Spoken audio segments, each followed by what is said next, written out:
Muito bem, eu prometi a vocês na semana passada que completaria uma palavra que começamos a receber domingo e que eu descrevi aqui como um guia para tempos de guerra.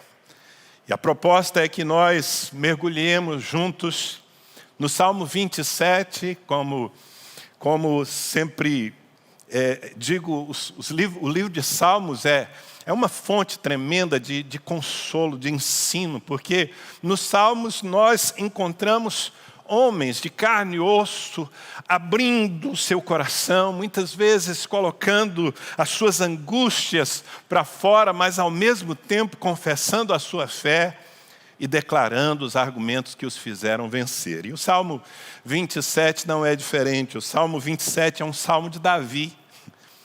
E se há um homem que sofreu, se há um homem que precisou enfrentar muitas guerras de todos os tipos, guerras literais, porque era um valente, mas também guerras na alma, guerras em relação às circunstâncias, esse homem foi Davi, desde a sua juventude. Um dia um profeta entrou na casa de Davi e derramou um óleo sobre a sua cabeça e disse: eu te unjo em nome do Senhor, rei sobre Israel.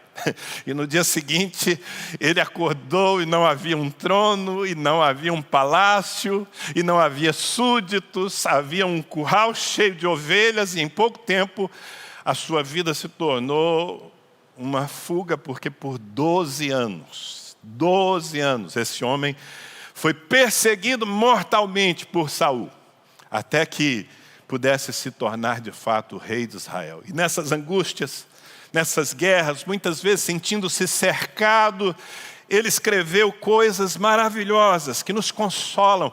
E o propósito dessa palavra é, primeiro, consolar você, mas ao mesmo tempo instruir você para que você saiba se portar.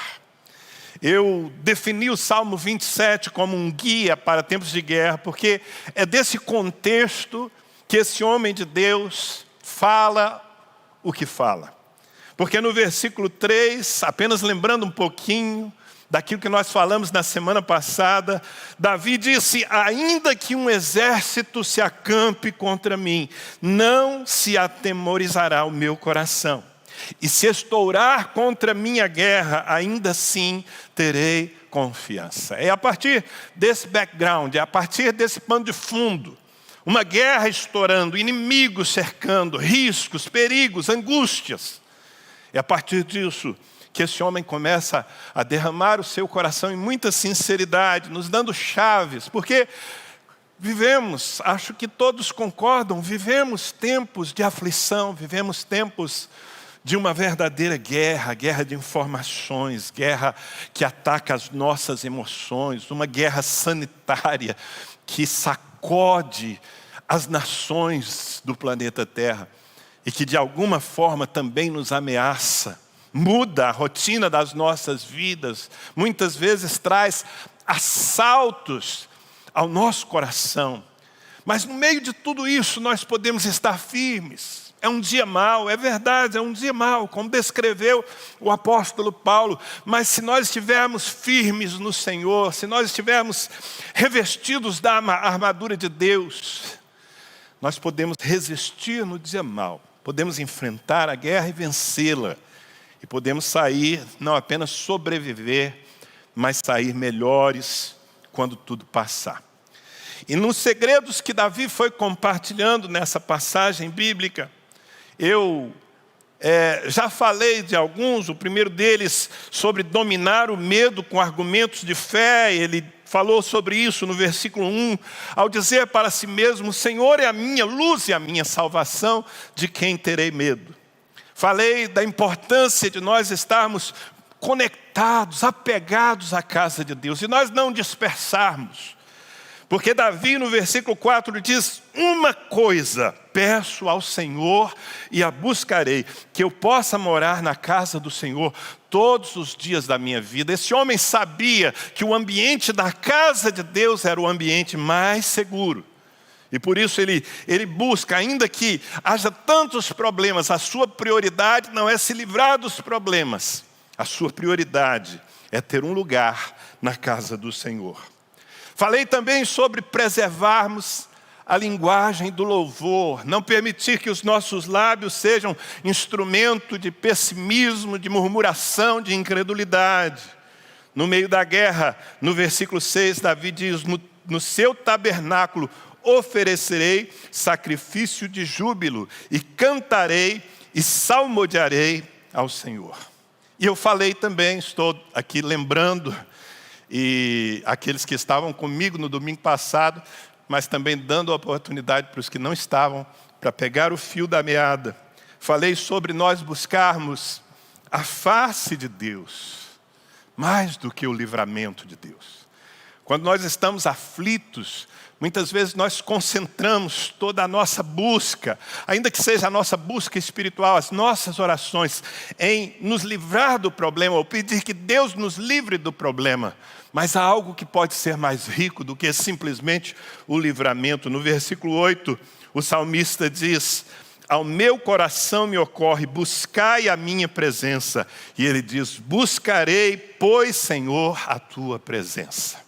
E é quando buscamos a presença de Deus que nós crescemos. É quando buscamos a presença de Deus que encontramos a fonte que nos alimenta e que também trará os milagres que nós precisamos.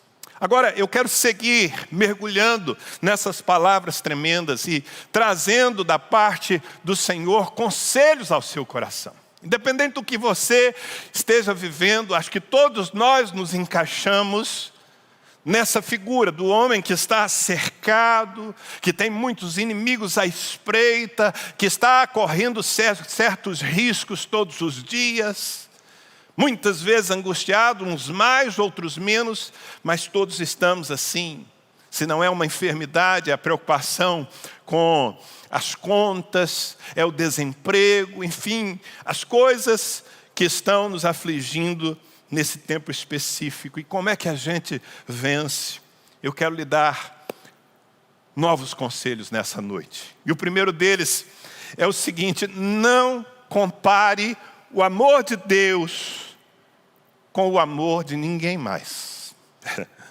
No Salmos 27, versículo 10, Davi diz: porque se meu pai e minha mãe me desampararem, o Senhor me acolherá.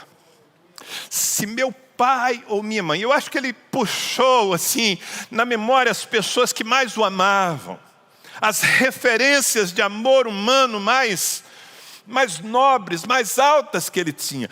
Meu pai e minha mãe.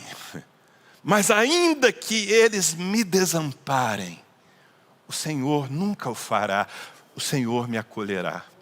Ah, queridos, e essa convicção é algo que nós precisamos, guardar no coração. E algumas vezes nós precisamos falar para nós mesmos. Os homens eles podem falhar, eles podem não estar disponíveis, eles podem não estar atentos. Alguns deles, daqueles que deveriam nos amar, talvez nos traiam, talvez nos desprezem. Mas ainda que tudo isso aconteça, isso não vai interferir no nosso relacionamento com Deus, porque Deus é diferente. Deus é diferente. Deus é um Pai perfeito. É um Pai que ama. É um Pai que tem uma palavra e vela pela sua palavra para a cumprir. Muitas vezes, quando nós estamos vivendo aflições, nós nos sentimos carentes de companhia, carentes de apoio. E é maravilhoso quando encontramos apoio. Aliás, esse é um dos grandes argumentos pelos quais nós precisamos estar conectados à casa de Deus, porque na casa de Deus costumamos ter apoio. Se estamos chorando, haverá quem chore conosco.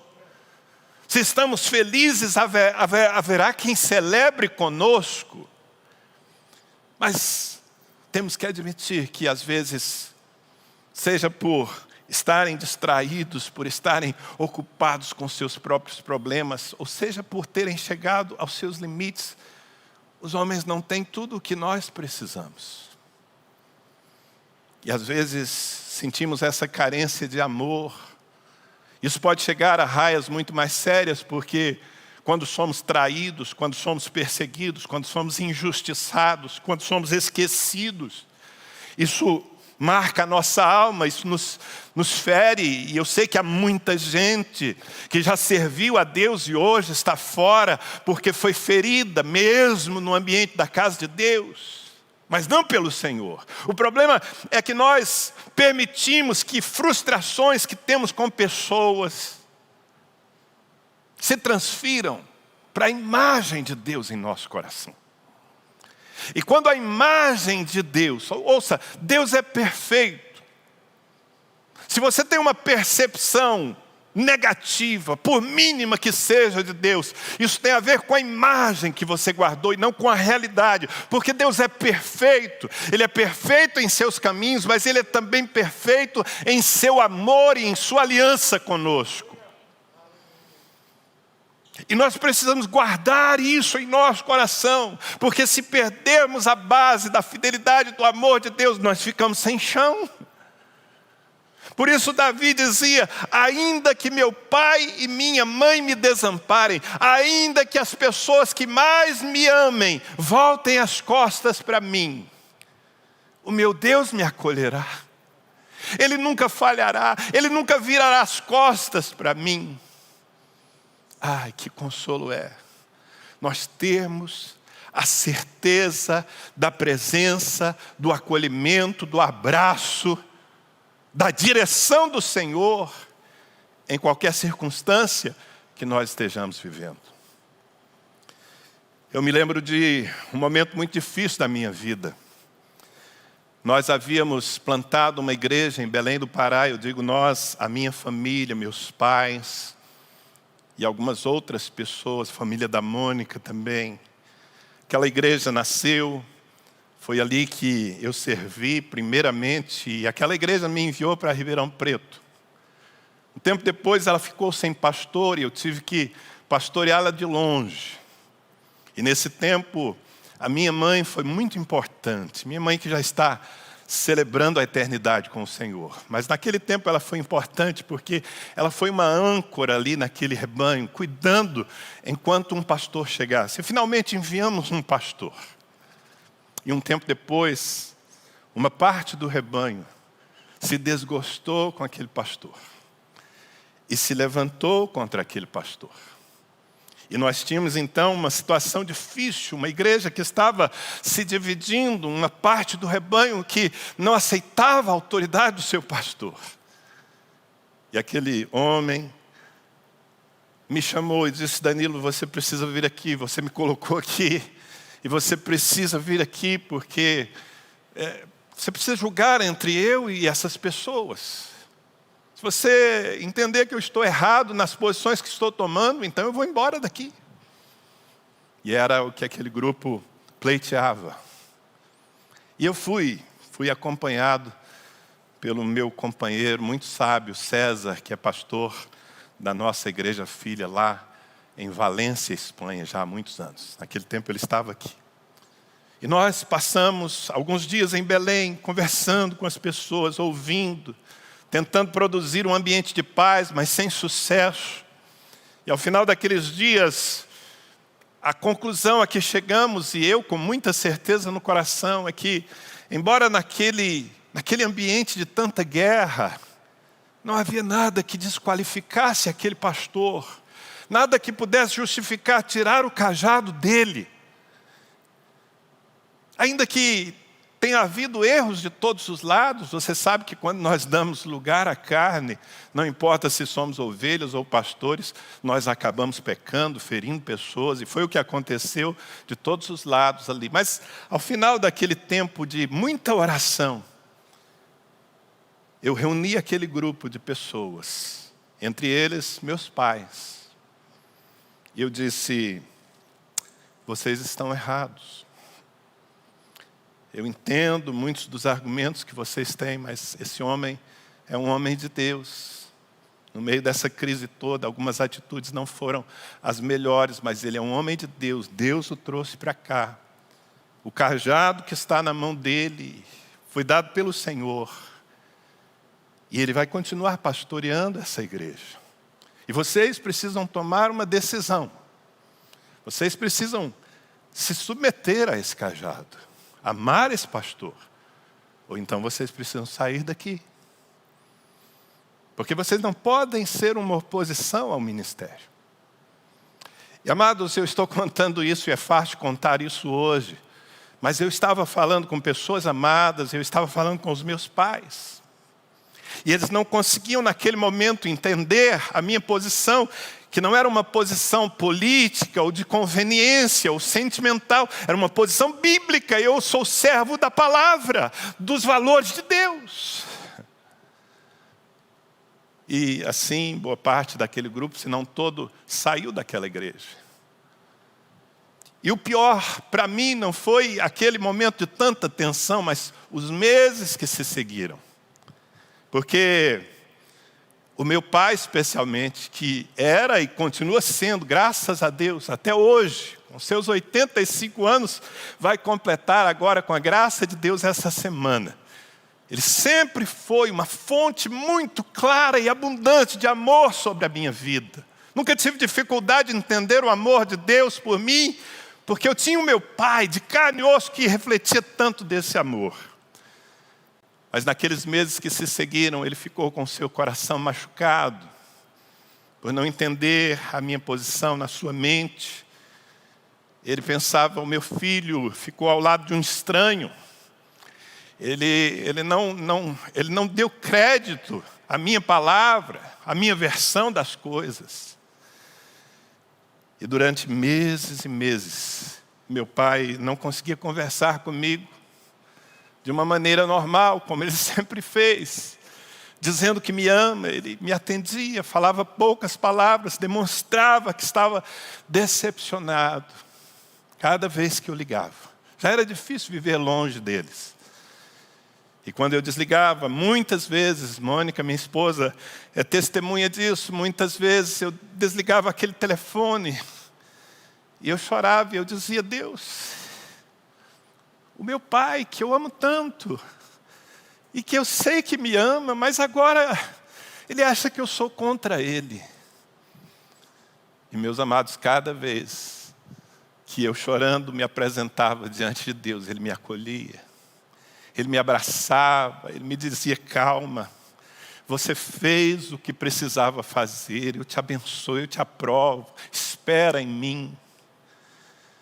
Por isso eu sei o que significa, ainda que meu pai e a minha mãe me desamparem, não foi um desamparo, mas foi uma certa ruptura com alguém tão importante. Mas o Senhor me fortaleceu, o Senhor me renovava a cada momento em que eu me apresentava diante dEle com o meu pranto. E com o passar do tempo, as coisas foram se assentando, até que chegou o dia em que os meus pais, convencidos pelo Espírito Santo, não por mim, bateram a porta daquele pastor com muita humildade e disseram, nós viemos aqui para lhe pedir perdão, nós estávamos errados. E ali foi reatada uma comunhão e aquele processo comigo também, à medida em que Deus fazia a obra, foi sendo restaurado. E eu voltei a desfrutar plenamente do que eu tinha antes. Sabe, queridos, às vezes os homens, mesmo os que mais nos amam, vão apresentar os seus limites. Mas uma coisa é muito importante.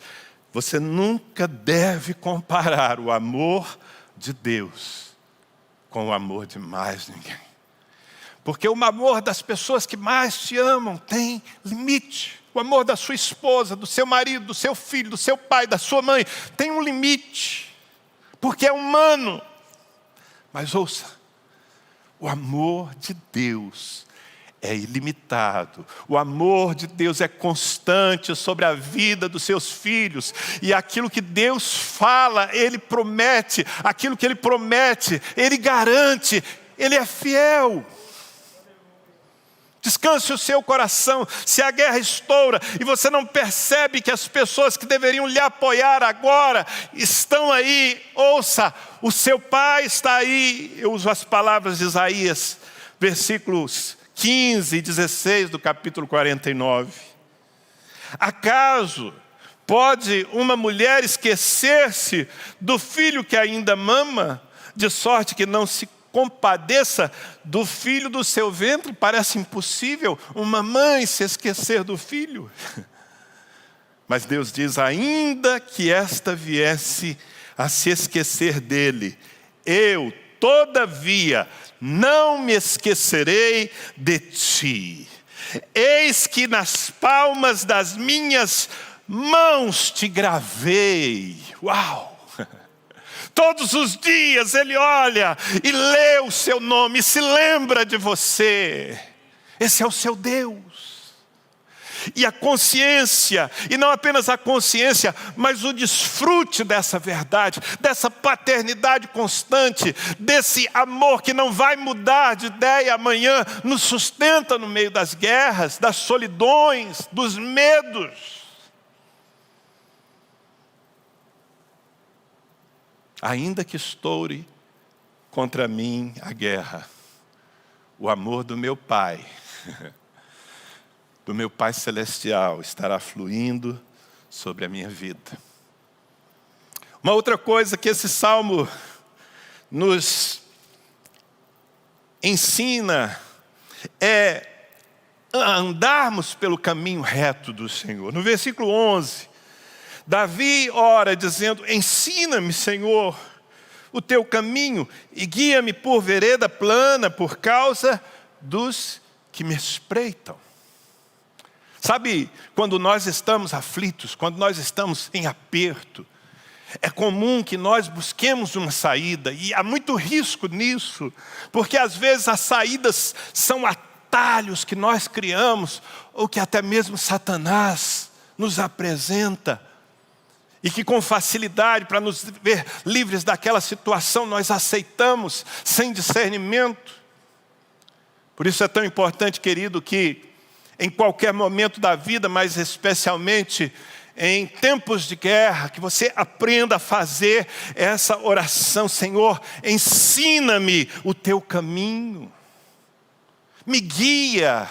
Mas não é apenas ensina-me o teu caminho no sentido de Deus, me tira daqui, Deus me mostra a saída. Não, é ensina-me o teu caminho. E Davi completa dizendo: guia-me por vereda plana, por um caminho reto.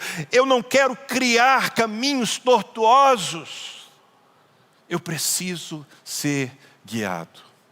Como é importante que nós busquemos a direção de Deus, que nós tenhamos, domínio sobre a nossa própria alma, porque, claro, quando estamos aflitos e às vezes até desesperados, nós tendemos a ser pessoas precipitadas em suas decisões. Mas como é importante que nós busquemos direção e digamos: Deus, qual é o caminho? Talvez Deus lhe parou para lhe dar um novo caminho. Quem sabe você está aí se descabelando porque, afinal de contas, o seu negócio está fechado, as contas estão se avolumando, você não sabe como vai pagar e você está terrivelmente aflito, com razão. Mas talvez Deus esteja permitindo tudo isso para lhe dar um novo caminho. Ele tem um caminho, certamente Ele tem um caminho. Você precisa buscar, você precisa ouvir. No Salmos 16 nós lemos algo sobre isso. Versículo 11. Tu me farás ver os caminhos da vida. Também é uma oração, está se dirigindo ao Senhor. Senhor, tu me farás ver os caminhos da vida. Na tua presença, a plenitude de alegria, e na tua destra, delícias perpetuamente. Mas eu quero enfatizar essa primeira parte, essa afirmação tão forte. Senhor, tu me farás ver os caminhos da vida, porque há caminhos que são de morte. Em Provérbios nós lemos que o coração do homem pode fazer planos, mas a resposta certa vem do Senhor. Lemos na palavra que há caminhos que a nós, homens, parecem ser bons, mas que ao final são caminhos de morte. Essa oração é tão fundamental. Senhor, tu me farás ver os caminhos da vida. Busque em Deus uma direção, querido. Busque em Deus sabedoria. Sabe, a sabedoria está liberada. Tiago diz que aquele que precisa de sabedoria, peça a Deus, que a todos dá liberalmente. Ou seja, Deus é mão aberta. Se é sabedoria que você quer, Deus está distribuindo. Peça a Deus sabedoria. Peça que Ele guie você. Mais que isso, é importante que quando você está em aflição e quando parece que as coisas e as circunstâncias e os problemas estão decretando a sua falência, a sua morte, a desgraça da sua família, a rejeição do seu ministério, que seja, como é importante que você mantenha uma confissão de fé, que você proclame a sua fé. A fé não é algo que nós guardamos no coração. Você já tem aprendido isso aqui desse púlpito. A fé não é um sentimento. A fé não é uma convicção interior apenas. Enquanto ela é uma convicção interior, ela é um poder inoperante. A fé precisa se manifestar. E a fé se manifesta por atos e por palavras. A confissão dá vazão à fé. Eu digo isso porque aqui no versículo 13, Davi, que está, lembra do cenário? Ele está cercado por inimigos. Uma guerra está estourando contra ele. Mas olha o que ele confessa no versículo 13. Eu creio que verei a bondade do Senhor na terra dos viventes. Diga aí onde você está. Eu creio que verei a bondade do Senhor na minha nação. Eu creio que verei a bondade do Senhor sobre Ribeirão Preto. Eu creio que verei a bondade do Senhor no meio da minha família. Ainda que hoje nós olhemos para os lados e vejamos tanto caos, mas ouça, o justo viverá da sua fé. E aquilo que nós falamos pavimenta o nosso caminho.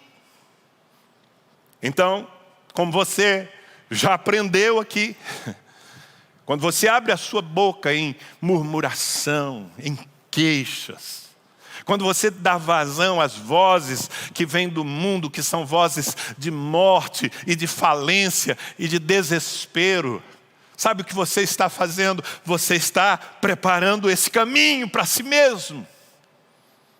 Mas quando você abre a sua boca e você deixa fluir da sua boca as promessas de Deus, isso é diferente.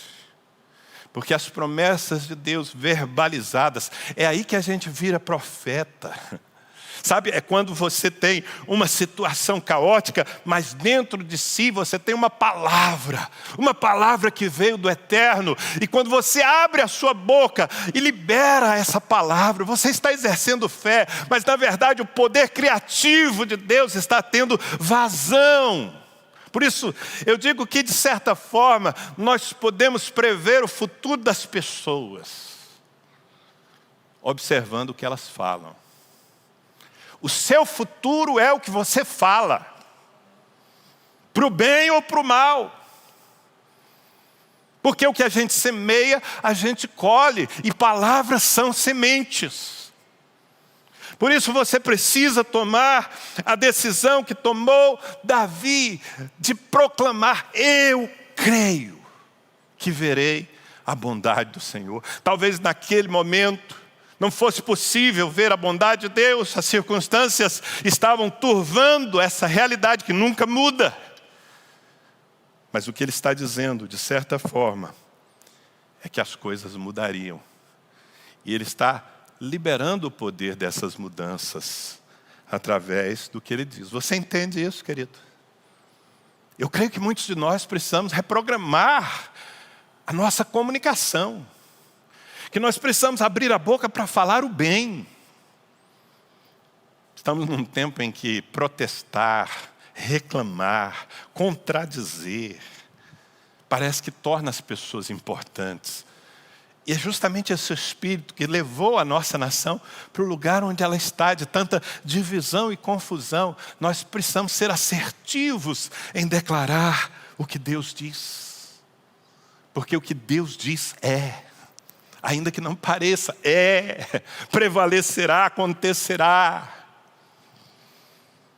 Em Hebreus capítulo 10, versículo 23 está escrito: guardemos firme a confissão da esperança, sem vacilar, pois quem fez a promessa é fiel.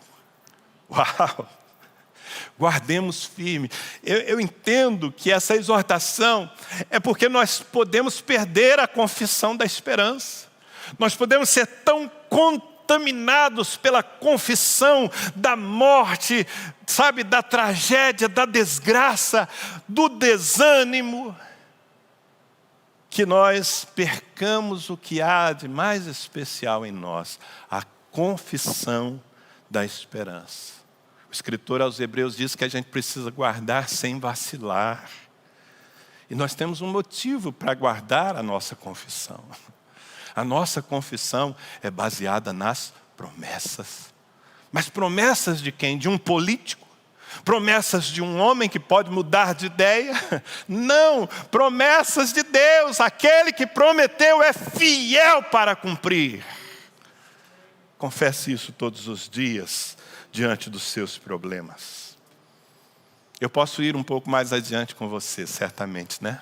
Eu preciso dar todo o recado nessa noite. E eu quero que você guarde isso no seu coração. Aprenda a esperar pelo Senhor. Aprenda a esperar pelo Senhor. É o que Davi está falando consigo mesmo e conosco, no versículo 14. Ele diz: espera pelo Senhor, tem bom ânimo, fortifique-se o teu coração, espera, pois, pelo Senhor. Esperar pelo Senhor. Sabe, queridos, há duas expressões muito importantes na Bíblia.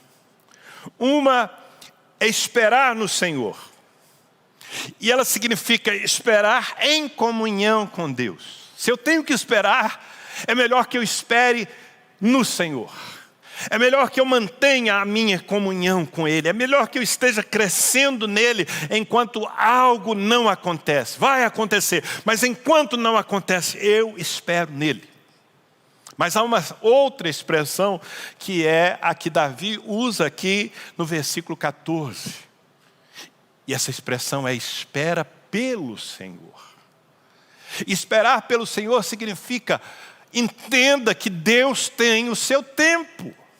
Não queira precipitar, não gere um Ismael na sua vida, espera pelo Senhor. Talvez você ache que Ele está atrasado, talvez você pense que você não suporta mais a pressão, que as suas forças chegaram ao fim. Mas ouça, a palavra de Deus nos garante que nós não somos submetidos a nenhuma tentação, além daquilo que nós podemos suportar. Sabe, o Espírito Santo que habita em nós, ele tem um aparelhinho que eu posso chamar de suportômetro. O suportômetro de Deus mede até onde você consegue. E se Ele percebe que você não vai conseguir e que é necessário que ainda a aflição se estenda, então Ele vai dar a graça dEle para esticar o seu poder de suporte. Mas uma coisa é certa: Deus não erra. Os planos de Deus são perfeitos. E nós precisamos aprender a esperar pelo Senhor, esperar o tempo do Senhor. Porque se não esperamos o tempo do Senhor, nós nos precipitamos, nós criamos alternativas ao plano de Deus. É por isso que quando oramos, devemos orar com fé, mas devemos sempre dizer: seja feita conforme a tua vontade, Senhor. Que a tua vontade seja feita na terra, como ela é feita no céu. Esses dias eu estava conversando com um homem de Deus, um ministro que é conhecido na nação, E eu disse, você está morando em tal lugar? Ele disse, não, eu já me mudei para tal lugar e já estou me mudando para tal lugar. E eu fiquei curioso com aquilo. Falei, puxa, eu estou atrasado. Há pouco tempo atrás você estava aqui. E eu perguntei, mas por que essa vida de cigano? Por que você está em tão pouco tempo com a sua família, se mudando de tantas cidades? E ele me respondeu algo que acho que cabe como ilustração. Ele me disse, pastor, tudo começou com um grande erro de decisão. Puxa vida, um erro de decisão. Uma peça que eu movi para o lugar errado ou fora do tempo. Eu me precipitei.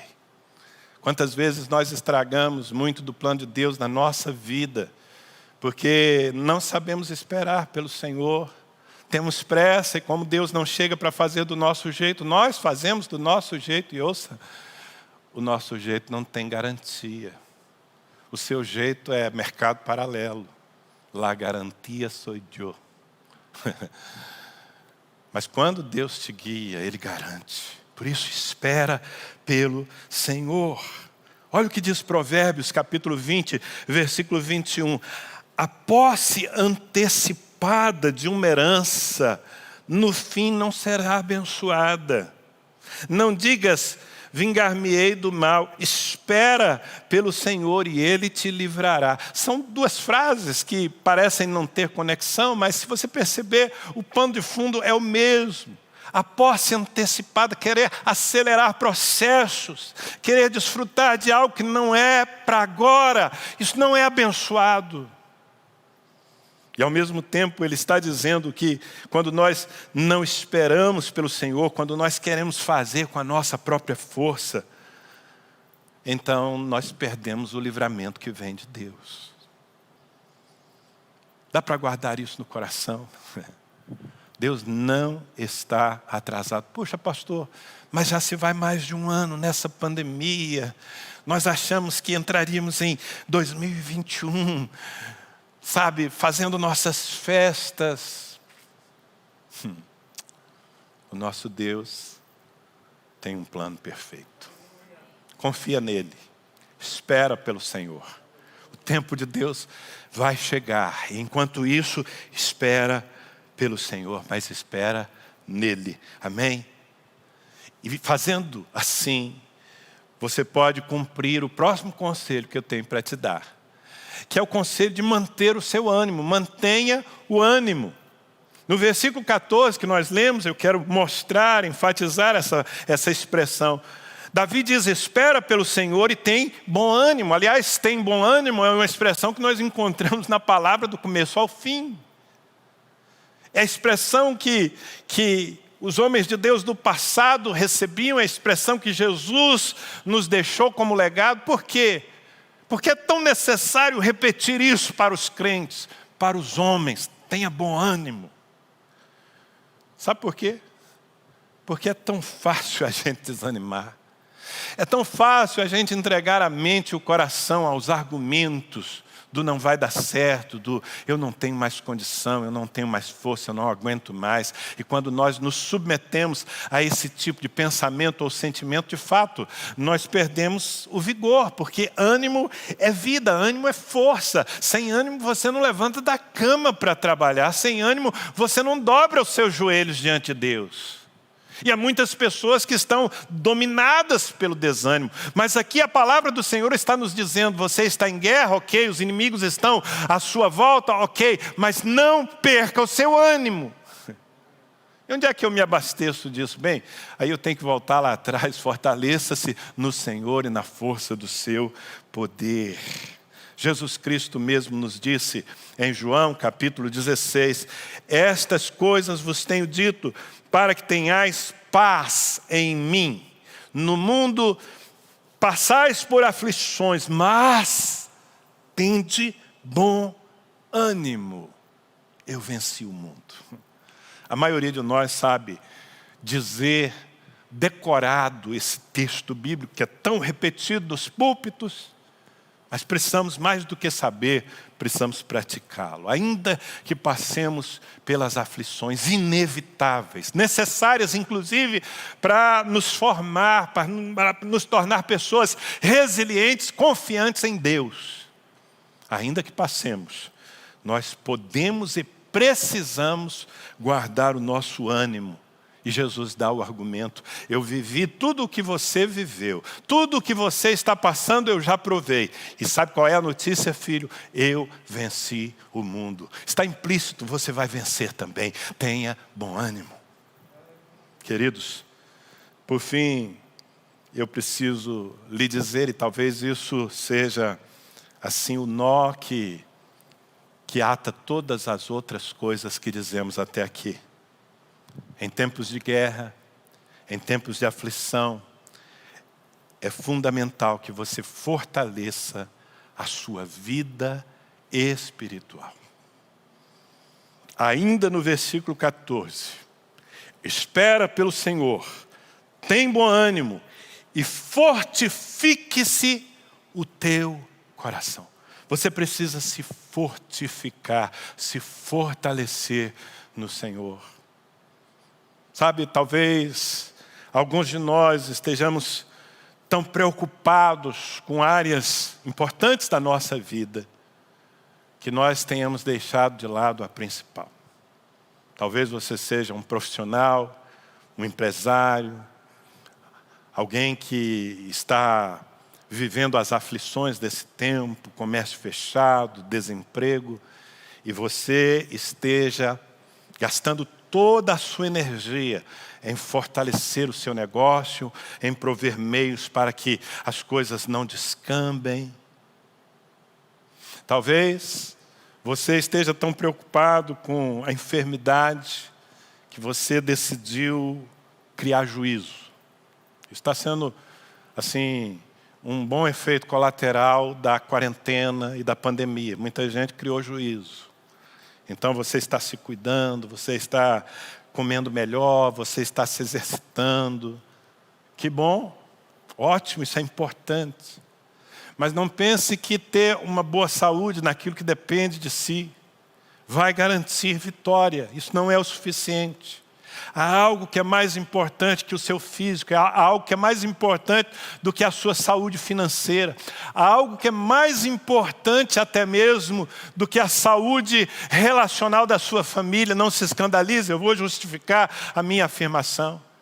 A sua vida espiritual, porque a sua vida espiritual é a base de tudo mais. Se você estiver bem, se você estiver firme no Senhor, se você estiver cheio do Espírito Santo, se a palavra estiver operando em você todos os dias, então você vai ter sabedoria com as suas finanças, você vai ter graça com a sua família, você vai poder dominar os seus apetites, mas tudo começa com uma vida espiritual equilibrada.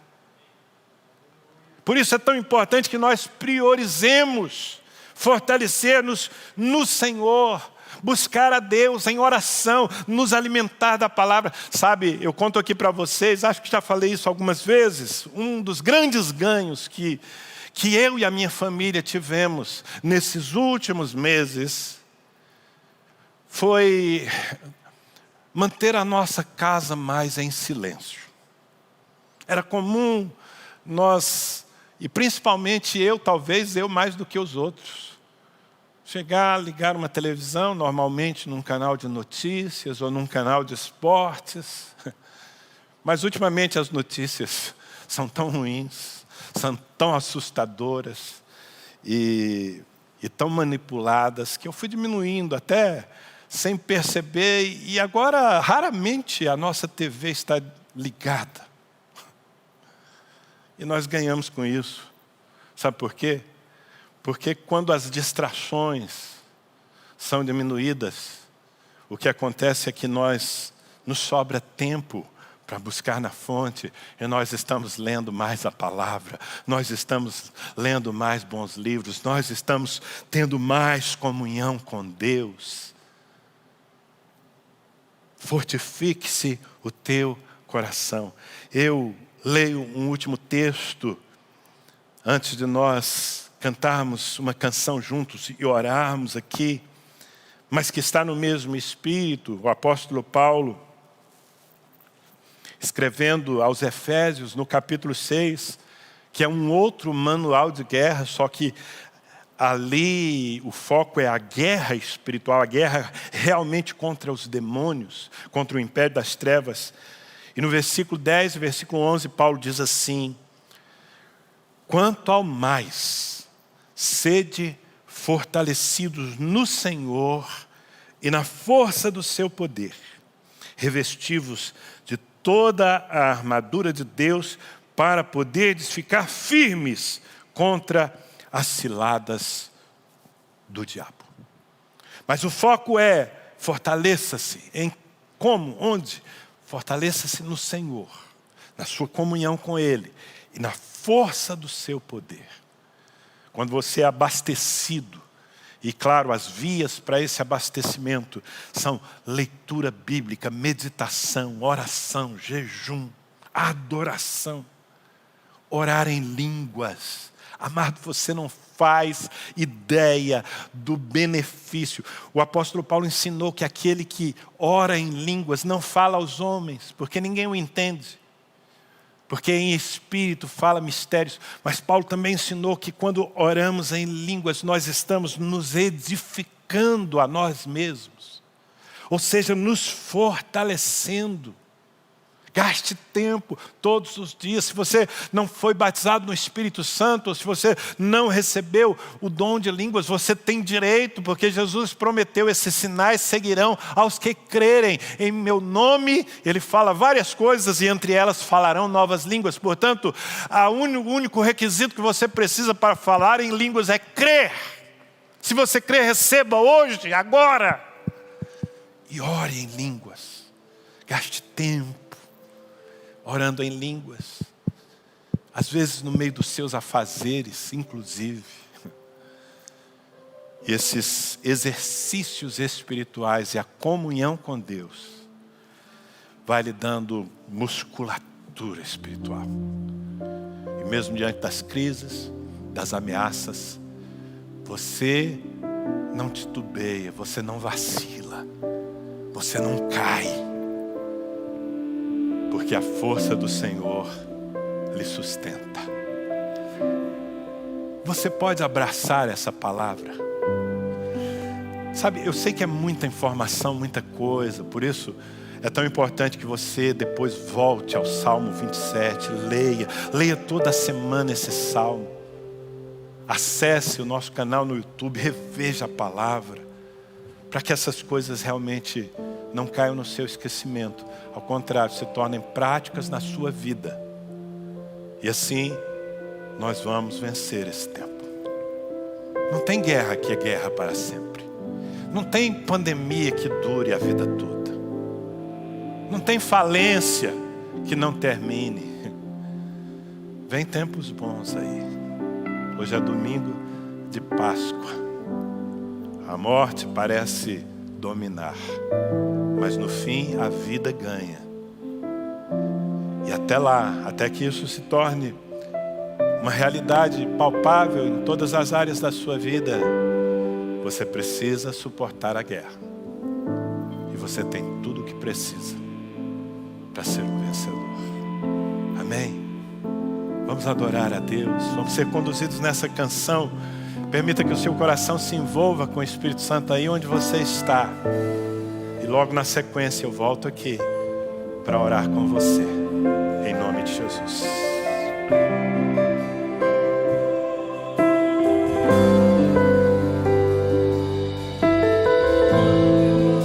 O que entendi, o teu jeito de agir, quando eu acho que alcancei os teus pensamentos outra vez, me fazes entender quão grande é o teu amor por mim mais uma vez. O Deus que surpreende, que me ensina sempre que eu preciso confiar, mesmo sem compreender. O Deus que surpreende,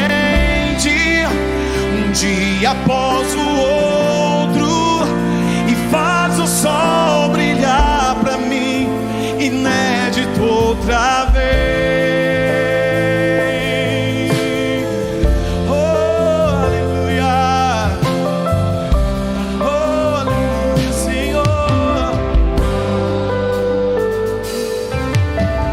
Quando eu penso ser meu fim, tens o recomeço.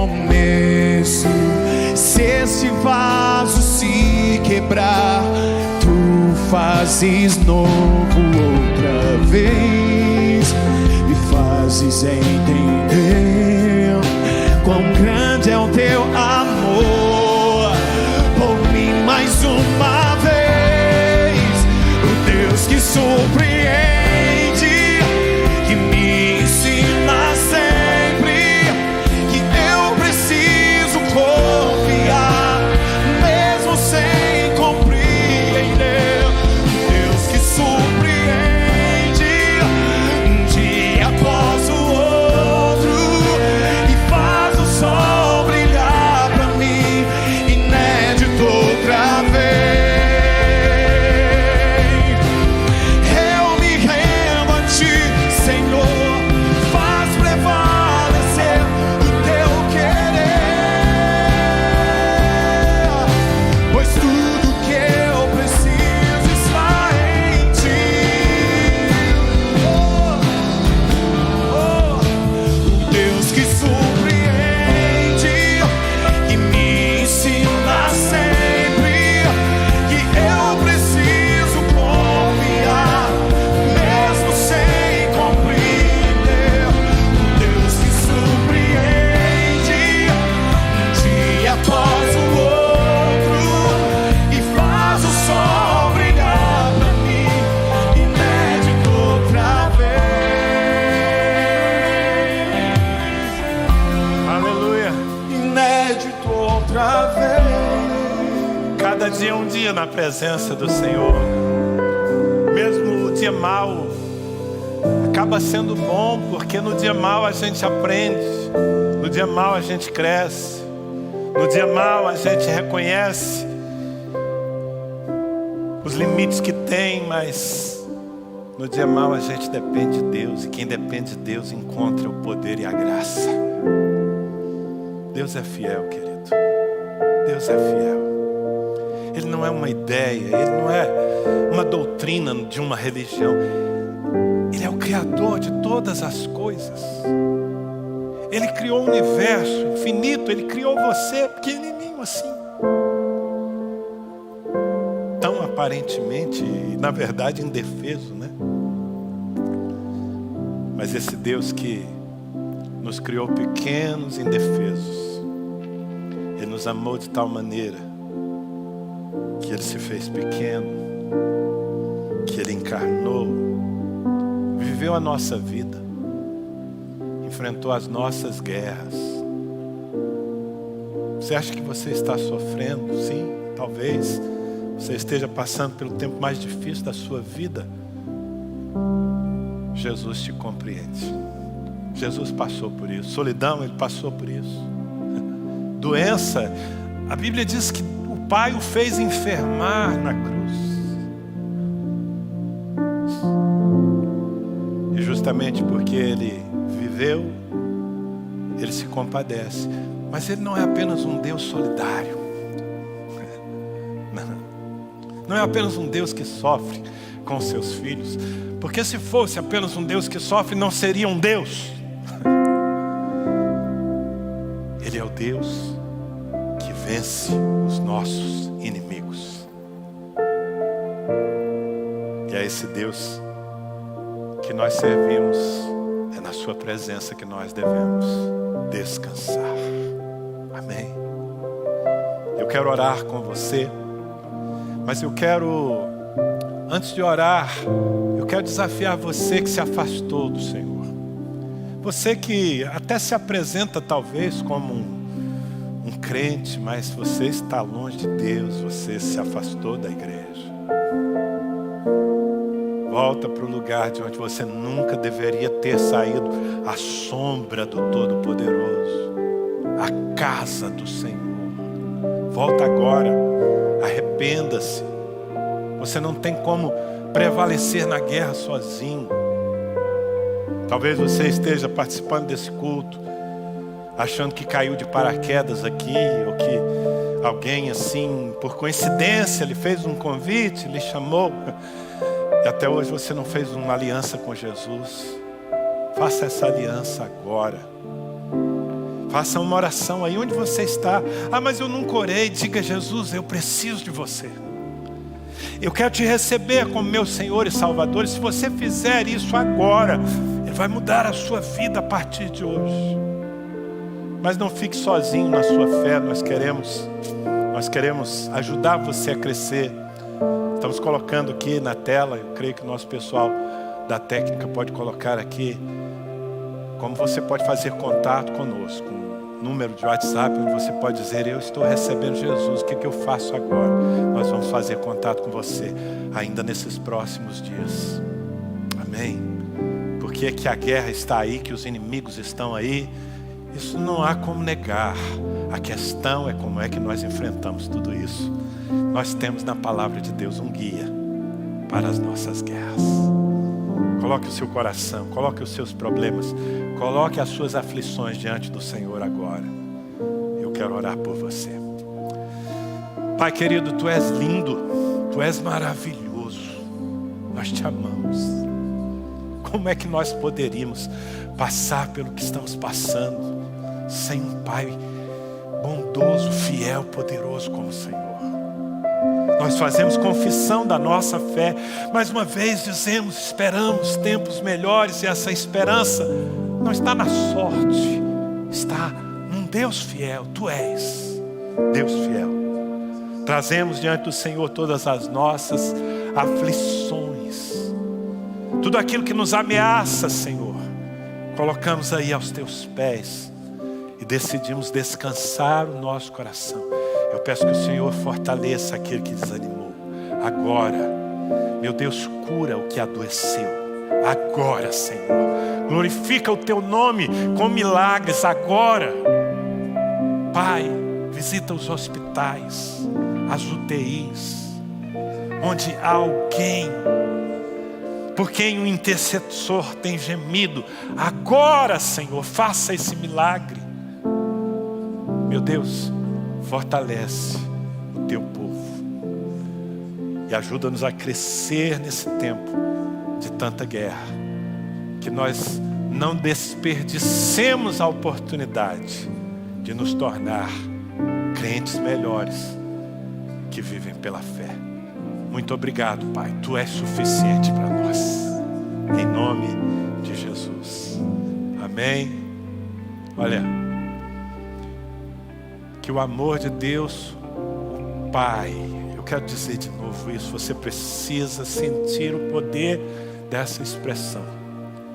Que o amor de Deus, o seu Pai, que a graça do Senhor Jesus Cristo, que a comunhão, a amizade, a consolação do Espírito Santo sejam com você, com sua família e com todo o povo de Deus na face da terra, hoje e para sempre. Amém.